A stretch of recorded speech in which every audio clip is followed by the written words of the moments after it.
നമസ്കാരം, മലയാളി വാർത്ത ഇൻസൈഡിലേക്ക് സ്വാഗതം. ബോധം വന്നാൽ ശങ്കർദാസ് ഇഴഞ്ഞായാലും 18ാം പടി കയറി അയ്യപ്പന് മുന്നിലെത്തി ഏത്തമിടും. ശബരിമല സ്വർണ്ണക്കൊള്ളയിൽ നിർണായക നീക്കങ്ങളാണ് മകരവിളക്ക് ദിനത്തിൽ സംഭവിച്ചിരിക്കുന്നത്. കോടിക്കണക്കിന് അയ്യപ്പ ഭക്തർക്ക് പുണ്യദിനമാണിന്ന്. പൊന്നമ്പലമേട്ടിൽ മകരജ്യോതി തെളിയുമ്പോൾ ഓരോ ഭക്തന്റെയും ഉള്ളിൽ അയ്യപ്പൻ നിറയും, ഓരോ വിശ്വാസികളുടെയും കണ്ണ് നിറയും. അവർ അറിയാതെ തന്നെ വിളിച്ചു പോകും സ്വാമിയെ ശരണമയ്യപ്പ എന്ന്. ശാന്തസ്വരൂപനാണ് അയ്യപ്പൻ. എന്നാൽ ഇത്തവണത്തെ മകരവിളക്കിന് അയ്യപ്പൻ ഉഗ്രരൂപമെടുത്തു എന്ന് വേണം പറയാൻ. ക്ഷേത്ര സമ്പത്ത് കൊള്ളയടിച്ചവന്മാരെല്ലാം അകത്ത് കിടന്ന് നരകിക്കുന്നു. SIT അന്വേഷണത്തിൽ വൻ ട്വിസ്റ്റാണ് ഇന്ന് സംഭവിച്ചിരിക്കുന്നത്. കാണാതായ വാജിവാഹനത്തിലും അഷ്ടദിക്പാലക വിഗ്രഹങ്ങളിലും വമ്പൻ നീക്കം നടന്നിരിക്കുന്നു. വാസു, പത്മകുമാർ, വിജയകുമാർ കൂട്ടർ ജയിലിൽ ഭ്രാന്തിളകി പുളയ്ക്കുന്നു. തന്ത്രിക്ക് കുരുക്കു മുറുകി അടുത്ത പണിയും കിട്ടുന്നു. ഈ മകരവിളക്ക് കൊള്ളക്കൂട്ടം ചാകുവോളം മറക്കില്ല. ശബരിമല സ്വർണ്ണക്കൊള്ള കേസിൽ ദേവസ്വം ബോർഡ് മുൻ അംഗം ശങ്കർദാസ് നൽകിയ മുൻകൂർ ജാമ്യാപേക്ഷ പരിഗണിക്കുന്നത് വെള്ളിയാഴ്ചയിലേക്ക് മാറ്റിയിരിക്കുകയാണ്. ശങ്കർദാസിന്റെ ചികിത്സാ രേഖകൾ അന്വേഷണ സംഘം കൊല്ലം പ്രിൻസിപ്പൽ സെഷൻസ് കോടതിയിൽ നൽകാത്തതിനെ തുടർന്നാണ് മാറ്റിയത്. ആരോഗ്യ പ്രശ്നങ്ങൾ ചൂണ്ടിക്കാട്ടിയാണ് ശങ്കർദാസ് മുൻകൂർ ജാമ്യം തേടുന്നത്. ആശുപത്രി രേഖകൾ സമർപ്പിക്കാൻ സമയം വേണമെന്ന് പ്രോസിക്യൂഷൻ കോടതിയോട് ആവശ്യപ്പെടുകയും ചെയ്തിരുന്നു. തുടർന്നാണ് മുൻകൂർ ജാമ്യാപേക്ഷ പരിഗണിക്കുന്നത് ഇപ്പോൾ നീട്ടിയിരിക്കുന്നത്. എന്നാൽ ശങ്കർദാസിന് ജാമ്യം കിട്ടാൻ പോകുന്നില്ല എന്നുള്ളതാണ് ഏറ്റവും പ്രധാനപ്പെട്ട വസ്തുത. ശങ്കർദാസ് ആശുപത്രി കിടക്കയിൽ വെള്ളമിറങ്ങാതെ കിടക്കുകയാണെങ്കിലും തൂക്കി അകത്തിട്ടിരിക്കണം, അറസ്റ്റ് രേഖപ്പെടുത്തണമെന്നാണ് ഹൈക്കോടതി കട്ടായം പറഞ്ഞിരിക്കുന്നത്. ഈ ഉത്തരവ് അതേപോലെ SITക്ക് പാലിക്കേണ്ടിയും വരും. ശബരിമല സ്വർണ്ണക്കൊള്ളയിൽ ഹൈക്കോടതിയുടെ ഓരോ വിധിയും അതേപോലെ പഠിച്ചതിന് ശേഷമാണ് കീഴ്ക്കോടതികളും ശബരിമല വിഷയത്തിൽ കോടതികൾക്ക് മുൻപിലെത്തുന്ന ഹർജികൾ സ്വീകരിക്കുന്നതും അതിൽ നടപടിയെടുക്കുന്നതും. ഇതുവരെ ഒരാൾക്ക് പോലും ജാമ്യം കിട്ടിയിട്ടില്ല. ഊടുപാട് ജാമ്യാപേക്ഷ കീറിയെറിയുന്ന നടപടിയായിരുന്നു നമ്മൾ കണ്ടുകൊണ്ടിരുന്നത്. ശങ്കർദാസിനും അതുതന്നെയാണ് ഇനി സംഭവിക്കാൻ പോകുന്നത്. ജനുവരി 16 ശങ്കർദാസിനെ സംബന്ധിച്ചിടത്തോളം നിർണായകമാണ്. ശങ്കർദാസ് ഇപ്പോൾ മരണക്കിടക്കയിലാണ് എന്ന് വേണം പറയാൻ. അയാൾ ആരോഗ്യ അവസ്ഥ വളരെ ക്ഷയിച്ചു കിടക്കുകയാണ്. നമ്മൾ ആദ്യമൊക്കെ കരുതിയിരുന്നത് ശങ്കർദാസ് അസുഖം അഭിനയിക്കുകയായിരുന്നു എന്നാണ്. എന്നാൽ അതല്ല വസ്തുത. ശങ്കർദാസിന് ബോധം പോലും ഇല്ല എന്നുള്ളതാണ്.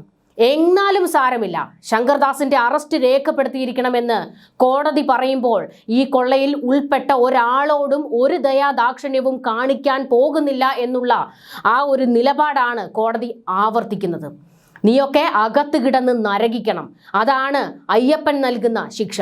ഹൈക്കോടതിയിൽ നിന്നാണെങ്കിലും കീഴ്ക്കോടതിയിൽ നിന്നാണ് വരുന്ന ഉത്തരവുകളെങ്കിലും അതെല്ലാം അയ്യപ്പന്റെ ശിക്ഷാവിധികളായിട്ടാണ് ഇവിടുത്തെ ഓരോ വിശ്വാസികളും കാണുന്നത്. ഈ മകരവിളക്ക് ദിനത്തിൽ മറ്റ് പല നീക്കങ്ങളുമാണ് ശബരിമലയിൽ നടന്നിരിക്കുന്നത്.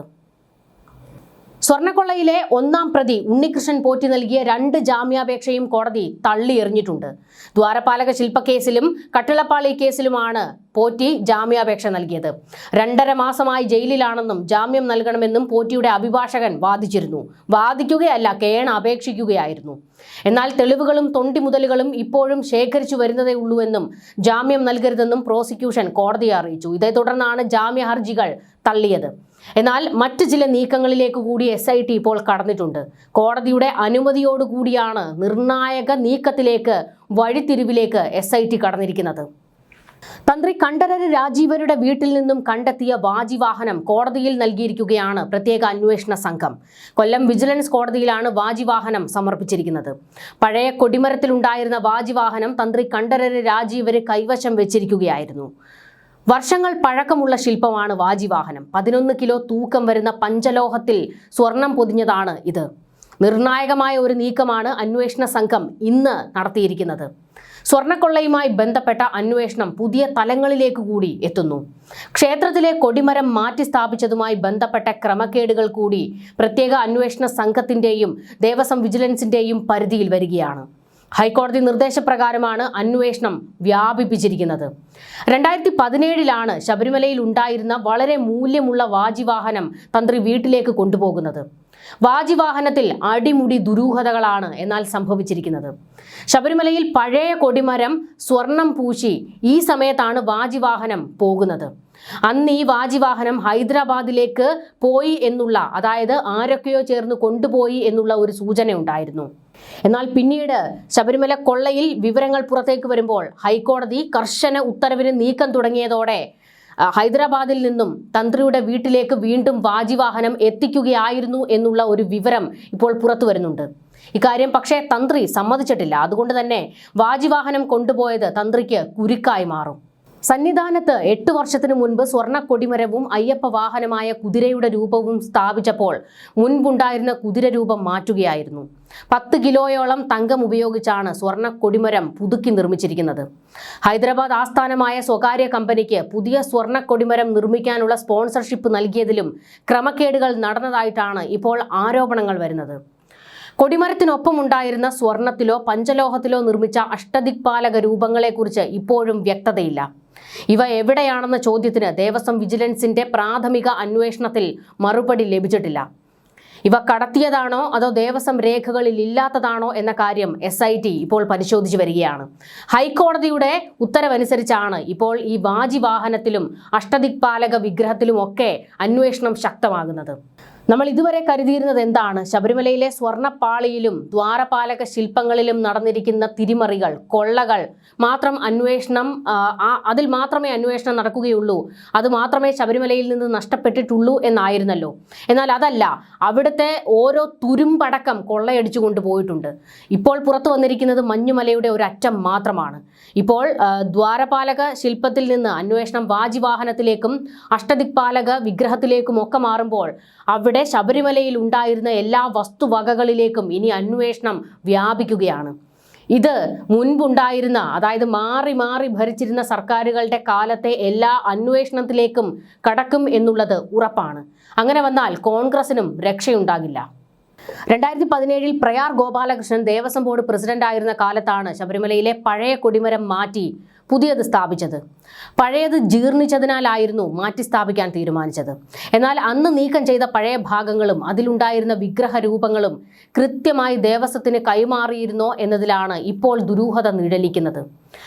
തന്ത്രിയുമായി അടുത്ത ബന്ധമുള്ള പലരിൽ നിന്നും മൊഴിയെടുത്തപ്പോഴാണ് കൊടിമരവുമായി ബന്ധപ്പെട്ട വിവരങ്ങൾ അന്വേഷണ സംഘത്തിന് ലഭിച്ചത്. തന്ത്രി കണ്ഠരര് രാജീവരെ കൂടുതൽ ചോദ്യം ചെയ്യുന്നതോടെ അഷ്ടദിക്പാലക വിഗ്രഹങ്ങളുടെ തിരോധാനത്തെക്കുറിച്ചും കൂടുതൽ വ്യക്തത വരുമെന്നാണ് പോലീസ് പ്രതീക്ഷിക്കുന്നത്.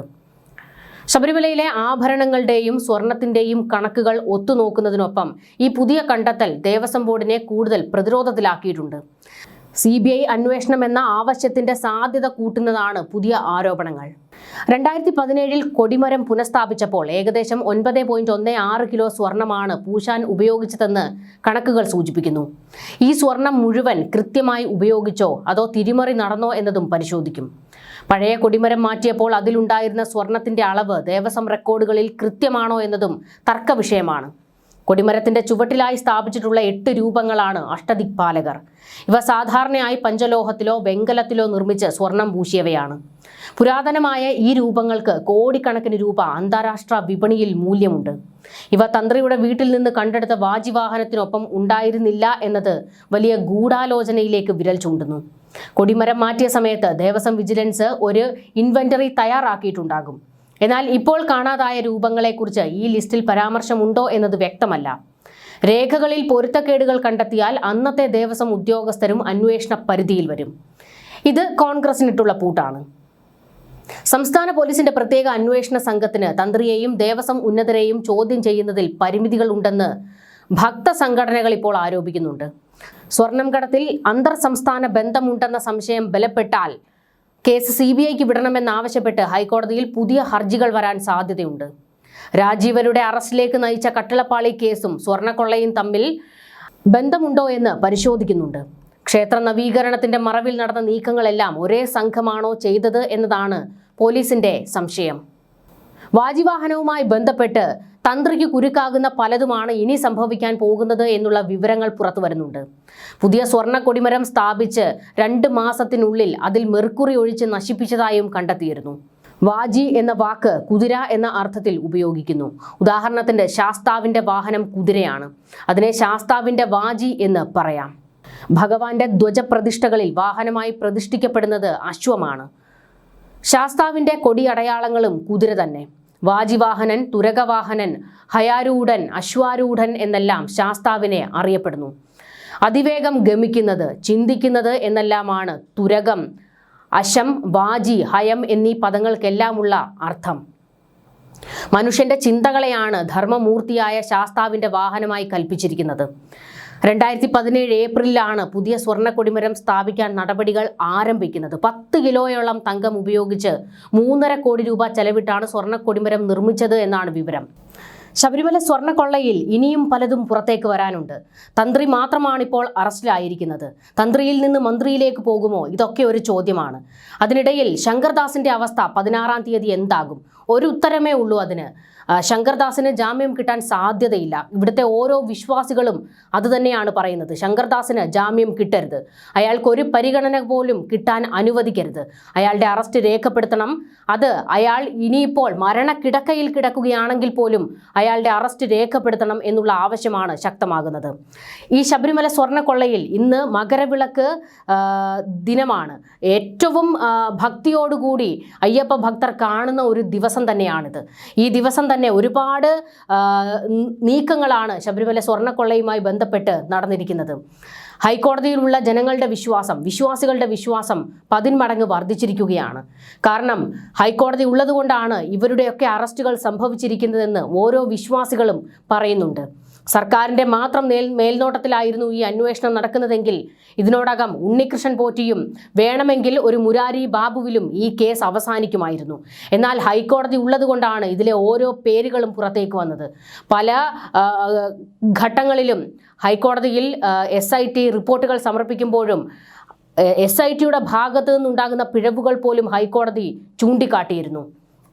അതായത് ശബരിമല സ്വർണ്ണക്കൊള്ളയിൽ ഒരു അട്ടിമറിയും നടക്കാൻ പാടില്ല, അതിന് അനുവദിക്കില്ല എന്നുള്ള നിലപാട് തന്നെയായിരുന്നു ഹൈക്കോടതിക്കുണ്ടായിരുന്നത്.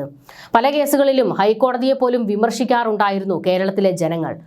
പല കേസുകളിലും നമ്മൾ എത്രയോ തവണ ഹൈക്കോടതി ഇതെന്ത് കോടതിയാണ്, ജനങ്ങൾക്ക് വേണ്ടിയല്ലേ ഇവിടെ നിയമവും കോടതിയും ഒക്കെ ഉള്ളത്, ഞങ്ങളുടെ ശബ്ദം ഇവിടെ കോടതിയും നിയമവ്യവസ്ഥയും കേൾക്കുന്നില്ലേ എന്നൊക്കെ വൈകാരികമായി നമ്മളിൽ പലരും പ്രതികരിച്ചിട്ടുള്ള പല കേസുകളും ഉണ്ടായിരുന്നു. എന്നാൽ ശബരിമല കേസിലേക്ക് വരുമ്പോൾ ശബരിമലയിൽ ഹൈക്കോടതി ഇതിൻ്റെ ഒരു വശം പോലും വിട്ടുകളയുന്നില്ല. എല്ലാ വശത്തെക്കുറിച്ചും അന്വേഷണം ശക്തമാകുന്നു. ശബരിമലയിൽ നിന്ന് പോയിട്ടുള്ള ഓരോ സാധനങ്ങളെക്കുറിച്ചും ഹൈക്കോടതി ചോദിക്കുന്നു. അതാണ് ഇപ്പോൾ വാജിവാഹനത്തിലും അഷ്ടദിക്പാലക രൂപത്തിലും വരെ എത്തി നിൽക്കുന്നത്. എത്രയും പെട്ടെന്ന് അത് കണ്ടെത്താനുള്ള നീക്കങ്ങളിലേക്ക് കടക്കണമെന്നും ഇതാരുടെയൊക്കെ പക്കലേക്ക് പോയിട്ടുണ്ടോ അവരുടെ എല്ലാം പക്കലേക്ക് അന്വേഷണം എത്തണമെന്നും ഇതിൽ ഉൾപ്പെട്ട ആരെയും വെറുതെ വിടാൻ പാടില്ല എന്നും എത്ര കൊമ്പന്മാരാണെങ്കിലും അവരെ എല്ലാവരെയും തൂക്കി അകത്തിടണമെന്നും ഹൈക്കോടതി കട്ടായം ഉത്തരവിട്ടിരിക്കുകയാണ്. സുപ്രീം കോടതിയിൽ നിന്ന് പോലും എന്തായാലും ഈ കാട്ടുകള്ളന്മാർക്ക് ഒരിളവും കിട്ടാൻ പോകുന്നില്ല. ശങ്കർദാസിന്റെ കാര്യത്തിൽ നമ്മൾ അതും കണ്ടതാണല്ലോ. ഈ കേസ് നടത്തുന്നതും അന്വേഷണം നടത്തുന്നതും ഇതിൻ്റെ വാദപ്രതിവാദങ്ങൾ നടത്തുന്നതുമെല്ലാം അയ്യപ്പൻ തന്നെയാണ്. ന്യൂസ് ഡെസ്ക് മലയാളി വാർത്ത ഇൻസൈഡ്.